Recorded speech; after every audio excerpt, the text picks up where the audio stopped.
자, 그리고 김은지 기자도 또 이 10주기를 맞이해서 그 특별한 그 기사를 작성했던데. 네, 아무래도 네. 노무현 전 대통령 하면 또 빼놓을 수 없는 핵심 키워드가 검찰이기 때문에요. 그렇죠, 그렇죠. 노무현 전 대통령과 검찰이라는 키워드로 기사를 좀 준비해봤습니다. 네. 2009년 5월 23일 노무현 전 대통령이 이제 대검찰청 중앙수사부의 수사를 받던 중에 이 무렵에 이제 스스로 생을 마감하신 건데 일명 이제 그 논두렁 시계가 이제 대표적으로 가짜 뉴스죠. 예, 문제가 된 거예요. 그 이런 사실 이게 표적 수사고 이게 언론 여론 재판을 통해서 정말 이런 것들이 언론 플레이를 너무 했던 재판이었어요. 네, 그랬죠. 네. 결과적으로 그게 노무현 전 대통령을 죽음으로까지 이끌게 됐었는데요. 그렇죠. 그래서 노 대통령이 나로 말미암아 여러 사람이 받는 고통이 너무 크다라는 내용의 유서까지 남기셨는데 이번 10주기 특집으로 그래서 이제 노무현 전 대통령과 검찰이라는 키워드로 기사를 준비했죠. 네, 노무현 전 대통령 서거는 정치 검찰에 대한 성토로 이어질 수밖에 없었고요. 동시에 검찰 개혁의 불씨를 지피기도 했습니다. 네. 검찰의 칼이 정치적 반대자를 탄압하는 수단으로 쓰인 악랄한 대표적인 사례라고 할 수 있거든요. 그렇죠. 그러니까 노무현 전 대통령이 생에 던진 마지막 메시지가 바로 검찰 개혁이다라고까지 할 수 있다라고 보는데요. 노무현 정부 들어서 개선되었다라고 평가받았던 검찰의 정치적 중립이 정권이 바뀌자마자 바로 후퇴했거든요. 네. 우리가 지난 10년 동안 충분히 지켜봤습니다. 그래서 정치 검찰이라는 말 이제 익숙하실 텐데요. 이명박 박근혜 정부 내내 검찰이 비판받던 말이기도 했고요. 네. 떠올려 보시면 그런 사건 진짜 많았어요. 인터넷 농객 미네르바, 그랬어요. 예, 네. 정현주 전 KBS 사장, MBC PD 수첩 하나같이 이명박 정부의 불편한 존재였었는데 검찰이 나서서 해결해 줬습니다.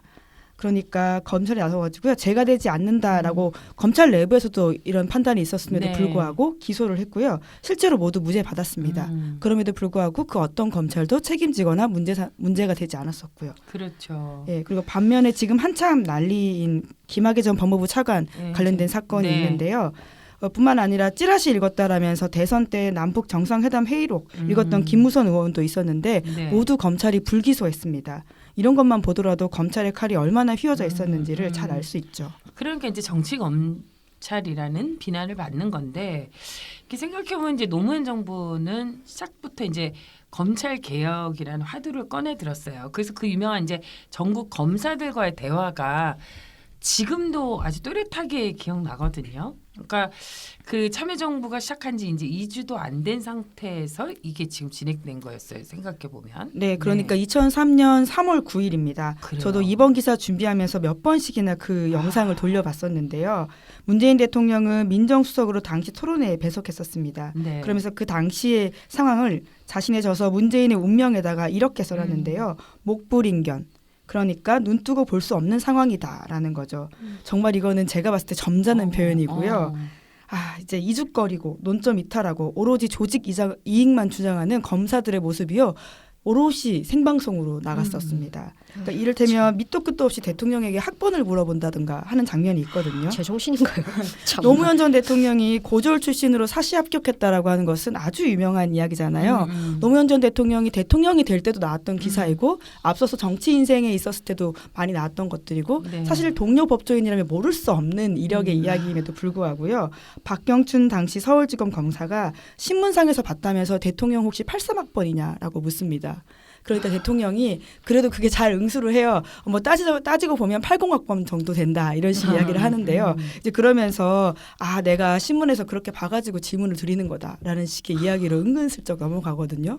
그러니까 논점과도 전혀 상관없는 이야기를 하면서 일종의 대통령을 모욕 주는 방식이었다고밖에 볼 수가 없는 거예요. 너무 유치한 것 같아요. 네. 그러니까요. 그러니까 정말 인정하지 않겠다라는 그 단단한 엘리트 의식이 느껴진다고 할까요? 그러니까 오죽했으면 검사스럽다라는 말이 당시에 나왔었었는데 그러니까 제가 지금 그 얘기를 하려고 그러는 거예요. 그가 오죽하면 이게 그 국어 사전에도 수록이 됐어요. 네, 뜻이 아예 있습니다. 정식으로 네, 단어가 된 거예요. 검사스럽다는. 검사스럽다. 그때 워낙 그 말이 유행을 해가지고요. 국립국어원에 뜻이 등재가 되어 있더라고요. 진짜 근데 너무 놀랍다. 뜻이 안 좋아요. 네, 근데 그 당시에 검사의 모습을 보면 정말 오롯이 정말, 투영되어 아니 있습니다. 정확히 표현했네요. 진짜 여기 뜻을 보니까. 행동이나 성격이 바람직하지 못하거나 논리 없이 자기 주장만 되풀이하는 데가 있다라는 건데요. 그러니까 자기 주장만 되풀이한다라고 하는 것은 이날은 검찰 개혁에 대한 이야기를 해보자라고 고위 검사도 아니고 평검사와 함께 대통령이 격이 없이 토론하겠다. 사실 노무현 대통령이 어떻게 보면 되게 순수했던 거죠. 이 사람들이 얼마나 이익집단인지에 대해서 인지하지 않고 그러한 생방송 자리를 마련했다라고 하는 것이요. 그럼에도 불구하고 개혁에 대한 이야기를 하는 자리인데 이 사람들은 오로지 조직 보위 그리고 인사권 이야기만 했고요. 게다가 소위 네 가지 없는 모습들을 막 보이기 시작하는 거죠. 아니 네. 대통령이 그 당시에 진짜 너무나 심경이 참담했을 것 같아요. 이 방송을 하고 나서. 네, 그래서 대통령이 그런 이야기도 여러 차례 합니다. 굉장히 화가 나지만 참고 넘어가겠다. 지금 이 상황은 웃고 넘어가겠다. 이런 이야기들을요 여러 그러니까 차례 합니다. 이러자면 이 정도 되면 우리가 막가자는 거 아닙니까? 그렇죠. 라고 그 유명한 얘기했는데 말인데 맞아요. 예. 중요한 건 이 검사스러운 이런 거에 대한 언론의 태도를 보면 그거에 대해서 그렇게 조명한 사람 검사들이 검사스럽지 못한 거에 대해서 정말 검사스러운 거에 대해서만 얘기했는데 막가자는 거죠라는 그런 말꼬리를 잡고 그래요. 그 워딩만 네. 가지고 엄청 물고 그거 가지고 늘어졌잖아요. 대통령이 이런 정말 천박한 말을 했다라는 식으로 그렇게 언론들이 또 몰고 갔어요.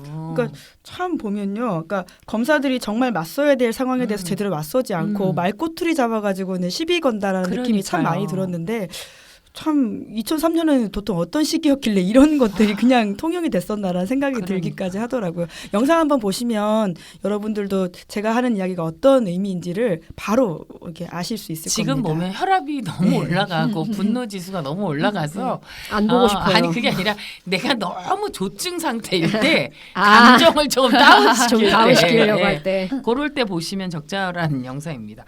근데 이제 이 검사스럽다라고 얘기할 정도의 그 검사들 이쯤 정말 이럴 때 그 검사들 지금 뭐 하고 있어요? 예, 저도 궁금해서 좀 조사를 해봤었는데요. 당시 평검사 10명이 발언을 했었고 현재는 네. 한 명만 검찰에 남아 있습니다. 음. 정치권으로 옮긴 사람이 2사람인데요. 둘 다 자유한국당 쪽으로 옮겼습니다. 노무현 전 대통령이 취임 전 청탁성 전화했다라는 주장을 펼치다가 아까 말씀하신 이쯤 가면 막 하자는 거지요라는 말을 들었던 김용종 당시 수원지검 검사가 있는데요. 네. 이 사람은 지난해 자유한국당 윤리위원장 맡았습니다. 네. 그런데 지난 3월에 사의를 표했다라고 하고요. 또한 노무현 전 대통령 이야기를 그 당시 토론 때 꺼낸 사람이 있었는데요. 네. 이정만 당시 서울지검 검사였거든요. 이분 또한 새누리당 문을 두드렸습니다. 20대 총선 때 경기 광명갑에서 새누리당 예비후보로 출마했다가 당내 경선에서 떨어졌다라고 해요. 네, 계속 하세요. 네, 또 뿐만 아니라 우병우 전 민정수석과 함께 일한 인사도 2명이 보이던데요. 이석환 당시 인천지검 검사는 2009년에 이인규 대검 중수부장, 홍만표 대검 수사기획관, 우병우 중수 1과장 등과 함께 노무현 전 대통령 사건을 수사했습니다. 네. 당시에 대검 중수 2과장이었거든요. 뿐만 아니라 이후에는요. 2017년에 좀 부적절한 일에 연루되기도 했었는데 네. 그 당시 제주지검장이었었는데 압수수색 영장 회수 등 같은 것들을 하면서 제주지검 지휘부가 일선 검사의 수사를 방해하려 했다라는 의혹이 있었는데 이 사건의 책임자로 지목받아서 경고를 받은 바도 있습니다. 또 마지막으로 윤장석 검사라고 하는데요. 이 당시 이 검사는 박근혜 정부 시절에 우병우 청와대 민정수석 밑에서 민정비서관을 지냈습니다. 그렇군요. 그러니까 그때 그 평검사 10명 정도가 이제 대표적으로 발언을 했는데 그 사람들이 다 보면 진짜 정치 검사의 길을 뭐 어쩌다 예외 보니까 없이 또 걸게 된 거네요. 10명 중 뭐 2명이긴 한데요. 네네. 예. 아니 그래도 나머지도 보면 다 그렇지 않아요? 예. 그 자기의 그렇죠. 정치권으로 네, 간 검사라고 네, 제가 네, 잘못 네. 이해했어요. 예, 예. 그런 거죠. 참 그러니 그런 의도를 갖고 정말 선의를 알기로 받아치고 그 몰래 딱 불순한 뜻이 있는 자리에서 너무 순수했고 순진했던 그런 게 아니었나 이런 생각이 들어요. 이 검사들의 면면이 아주 화려합니다. 보니까 이처럼 이제 참여정부 시절에 검찰은 이제 대통령의 의지 아래서 정치적 중립을 보장받았다.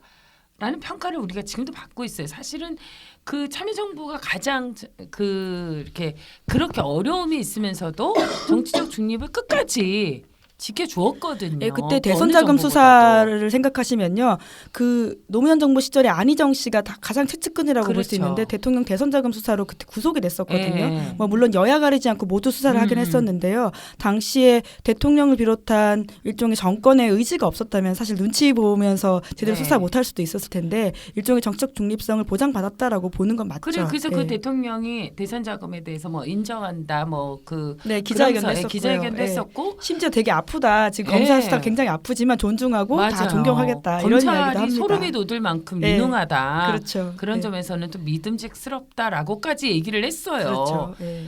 아우 그럼에도 불구하고 이분들이 아주 맹활약을 하셨죠. 그 정권 끝까지. 바뀌고 바로 태도가 바뀌었던 그러니까요. 거죠.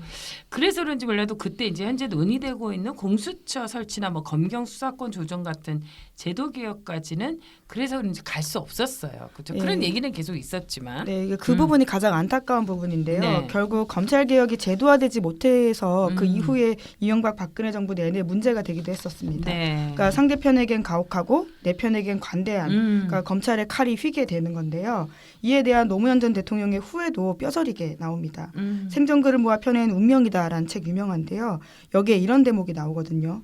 검찰 자체가 정치적으로 편향되어 있으면 정치적 중립을 보장해 주어도 정치적 중립은 지키지 않는다. 검경 수사권 조정과 공수처 설치를 밀어붙이지 못한 것이 정말 후회스러웠다. 네. 이러한 제도적 개혁을 하지 않고 정치적 중립을 보장하려 한 것은 미련한 짓이었다. 그러니까 이런 의미에서 보면요. 문재인 정부가 추진하는 검찰 개혁이 아주 중요하다라고 볼 수 있는데요. 네. 문재인 대통령은 그 과정을 가장 가까이서 지켜본 그렇죠. 인사 중에 한 명입니다. 민정수석이기도 했고요. 이후에는 비서실장까지 지냈었거든요. 또 문재인 대통령은 스스로 밝히기도 복귀에 강한 편이라고 하기 때문에요. 당시 검찰 개혁이 어떤 부분이 부족했는지에 대해서 좀 복귀를 해서 지금 제도 개혁으로까지 밀어붙여야 되는 상황이라고 할 수 있는 건데요. 네. 그러니까 노무현 전 대통령이 남긴 숙제가 검찰 개혁이라고 볼 수가 있고 그것이 2019년 현재 진행형이다라고 판단할 수 있는 거죠. 그렇습니다. 이 사실 검찰 개혁이 검찰을 탄압하는 게 아니라 그 휘어진 칼날을 제대로 펴서 국민에게 진짜 사랑받을 수 있는 검찰이 되게 신뢰를 하는 받는 거죠. 검찰로 거듭나라는 의미인데 이 정치 검찰의 역할을 포기하지 못고 본인의 그 조직의 기득권을 지키기 위해서 있는 검찰은 사실 이 정권의 문제가 아니라 국민으로부터 지탄을 받는 거거든요. 평가를 받는 거고. 그러니까 2019년 검찰 개혁이 또 어떻게 이루어질지 끝까지 좀 주목해 봐야 될 것 같습니다. 이렇게 그 검찰 개혁을 애썼던 노무현 대통령의 또 다른 한 면을 또 살펴봤습니다.